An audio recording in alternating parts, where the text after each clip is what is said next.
माँ बदल गई। कहानी उस घर की है जहाँ बहू और बेटी को एक माना जाता था, लेकिन फिर। अरे शिखा बेटा, तू रसोई में क्यों घुसी रहती है? जा, रोटी मैं बना लूंगी। नहीं नहीं माँ जी, आप बैठिए, बस सारा खाना बन ही गया है। श्वेता को बोल देती हूँ, वो खाना लगा देगी सबका। सॉरी भाभी, मेरे पास वक्त नहीं है। माँ, मुझे पैसे देना, पार्लर जाना है। हाँ हाँ चली जाना, भाभी को भी ले जाना। वो भी जाने को बोल रही थी पार्लर, पर पहले ना मदद कर दे उसके खाना लगाने में। देख माँ, वो बहू है, उसे बहू रहने देना। इतना सर पर मत चढ़ा भाभी को। श्वेता, ज्यादा मत बोला कर। बहू और बेटी में कोई फर्क नहीं होता है। जा जाकर काम कर। ननद को माँ का भाभी से इस तरह प्यार करना बिल्कुल अच्छा नहीं लगता।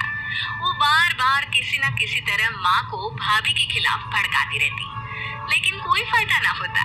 एक रोज, अरे बेटे किशन, जा बहू को कहीं घुमा कर ला। सारा दिन घर में काम करती रहती है। हाँ माँ, हम लोग जा रहे हैं ना गोवा। अच्छा जी, भाभी ने तो हमें बताया भी नहीं।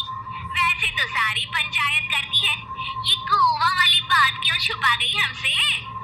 अरे क्योंकि उसे खुद नहीं पता था बहन। मुझे टिकट सस्ती मिल रही थी तो मैंने बुक कर दिया। हाँ शिखा, पैकिंग कर ले, संडे हम जा रहे हैं गोवा। दोपहर में शिखा पैकिंग कर रही थी कि सास आ जाती है। ये क्या बहू, साड़ियाँ? अरे गोवा जा रही है घूमने या फिर शादी में मायके हैं? माँ जी, ऐसा कुछ है ही नहीं, समझ में नहीं आ रहा क्या रखूं कपड़े में। अरे तेरी और श्वेता की साइज तो एक ही है, उसके कुछ मॉडर्न कपड़े ले ले, आकर लौटा देना। हाँ माँ जी, ये ठीक रहेगा। शिखा श्वेता के पास जाती है और उससे कपड़े मांगती है। ना जी ना, मैं अपने कपड़े ना दूं, वैसे भी फैल जाएंगे मेरे कपड़े, बहुत महंगे वाले हैं।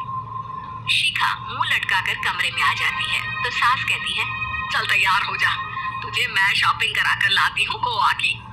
बस फिर क्या था, सास बहू निकल जाते हैं मार्केट और एक से बढ़कर एक ड्रेस खरीद कर घर आते हैं। पहले बता देती कि नए कपड़े दिलाने वाली है भाभी को, तो मैं अपने ही दे देती ना भाभी को, मुझे दिला देती नए कपड़े।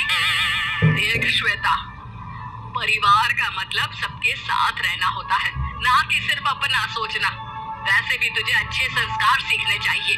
और रही बात कपड़ों की, तो शिखा, आज से घर पर भी तू मॉडर्न कपड़े ही पहनेगी। कोई जरूरत नहीं है ये साड़ी वाड़ी लपेटने की। अब क्या था, घर पर श्वेता और शिखा एक जैसे रहते। एक बार पड़ोसन आती है। अरे बेटा, अपनी माँ को तो बुलाना जरा, बात करनी है। शिखा सास को बताती है और रसोई में चली जाती है। ये आपकी बेटी बहुत बड़ी हो गई है, इसके लिए एक रिश्ता है, कहो तो बता दूं। ये बेटी नहीं बहू है, घर में सब एक जैसा ही रहता है। वैसे मेरी बेटी भी बड़ी हो गई है, कोई रिश्ता हो तो जरूर बताना। पड़ोसन रिश्ता लेकर उन लोगों के घर आती है। तब श्वेता की होने वाली सास कहती है, तो ये घर है, कितने मंजिल का है? और ये बहू ने आपकी क्या पहन रखा है, जीन्स टॉप? अरे भाई, साड़ी वाड़ी नहीं है क्या इसके पास? देखिए, सर्दी है तो साड़ी में बहू कैसे मैनेज करती, वैसे पहनती है साड़ी भी। देखिए, हम लोग ठहरे पैसे वाले लोग, कोई कमी नहीं है हम लोगों के पास पैसों की, बहुत पैसे हैं, जमीन, नौकर, चाकर, कार, सब कुछ है, लेकिन घर में संस्कारी बहू चाहिए, समझ रही है ना आप?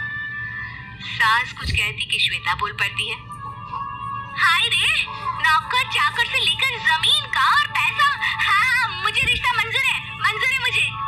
अरे रुक जा श्वेता, मैं बात कर रही हूँ ना। देखिए, हम लोगों के घर इतनी आजादी नहीं मिलेगी। अरे हाँ करते ना माँ, हाँ करते जल्दी से। सास क्या करती, बेटी की शादी ऐसे घर में कर देती है जहाँ ना उनके विचार मिलते हैं और ना ही आचार। शादी के बाद एक रोज फोन पर, श्वेता बेटा, एक बार घर आ जा, बहुत दिल करता है तुझे देखने का। माँ, वो घर पर बहुत काम होता है, कैसे आऊँ? बड़ा घर है, लेकिन आने जाने वालों की लाइन ही लगी रहती है। बेटा मैं तो जानती थी उस घर का हाल, लेकिन तू ही नहीं मान रही थी। माँ देख, हर घर का यही हाल है। तेरी बेटी को यहाँ घूंघट हटाने की परमिशन नहीं है और एक तरफ भाभी स्कर्ट पहनकर घूम रही है। बेटा मुझे क्या पता था कि मेरी बेटी को ससुराल के नाम पर पिंजरा मिल जाएगा। अच्छा माँ, फोन रखती हूँ, सास को गर्मा गर्म रोटी खिलानी है। तुम लोगों की तरह नहीं कि एक रोटी बनाओ, एक सब्जी बनाओ, फिर सारा दिन फ्री होकर घूमो। सास फोन तो रख देती है, लेकिन सोच में पड़ जाती है कि एक तरफ बेटी जिसे कोई आजादी नहीं, वहीं दूसरी तरफ बहू जिसे देखकर लगता ही नहीं कि उसकी शादी भी हुई है। अगले रोज। शिखा, अरे ओ शिखा। हाँ माँ, क्या हुआ? कुछ चाहिए आपको? मैं जिम जा रही थी। जिम के कपड़ों में बहू को देखकर सास को घूंघट में अपनी बेटी का ख्याल आता है। देख बहू, घर में बहू की तरह रहा कर। इतना टाइट कपड़े पहनकर जिम जाना पसंद नहीं मुझे। जा जाकर रोटी बना। रोटी? माँ अभी तो शाम के 6 बजे हैं, इस वक्त रोटी? अब क्या मेरे खाने पीने पर भी पहरा है? अरे जब मर्जी तब मैं अपने घर में खा भी नहीं सकती क्या? बहू को अजीब लगता है। वो समझ नहीं पाती कि जो सास कल तक इतनी सपोर्टिव थी, उन्हें अचानक से क्या हो गया। वो किचन में जाती है, गरम रोटी के साथ 2 तरह की सब्जी, रायता, सलाद सब लेकर सास के पास आती है।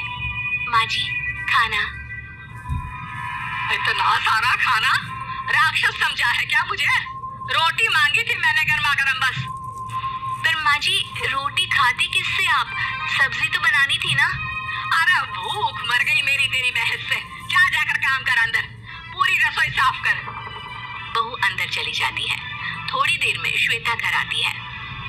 अरे शिखा जल्दी से चाय ला, पकवान बना, मेरी बेटी आई है। अरे नहीं नहीं माँ, ड्राइवर बाहर खड़ा है। मैं तो घर का कोई सामान खरीदने के बहाने यहाँ आ गई हूँ, मुझे जाना होगा। अरे बेटा, पर कितने दिनों बाद देख रही हूँ तुझे, रहने आ जाना 2-4 दिन के लिए। आ जाऊंगी माँ, जब मेरी सास मरेगी तब। मैं तो रोज मन्नत मानती हूँ कि मेरी सास मर जाए तो अच्छा है। अच्छा चल, जा रही हूँ माँ। हे भगवान, कैसे कैसे दिन देखने पड़ रहे हैं मेरी बेटी को। सास अंदर जाती है, जहाँ श्वेता की जिम वाली सहेली का फोन आया होता है। क्या बात है, आज जिम नहीं आई? अरे पता नहीं यार, आज माँ को क्या हो गया अचानक। पर खैर कोई नहीं, लगता नहीं कि मैं अब जिम आ पाऊंगी।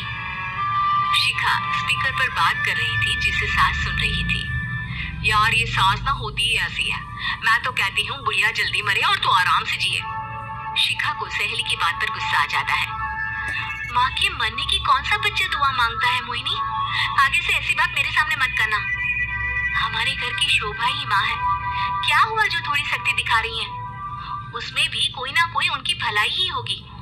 मैं तो कहती हूँ भगवान मेरे जैसी सास सबको दे, जो सिर्फ माँ की तरह है। सास वाली तो कोई बात ही नहीं है उनमें। सास ये बात सुन रही थी। उनकी आंख में आंसू आ जाते हैं कि क्यों वो बेटे की किस्मत में बहू को भी भागीदार बना रही थी।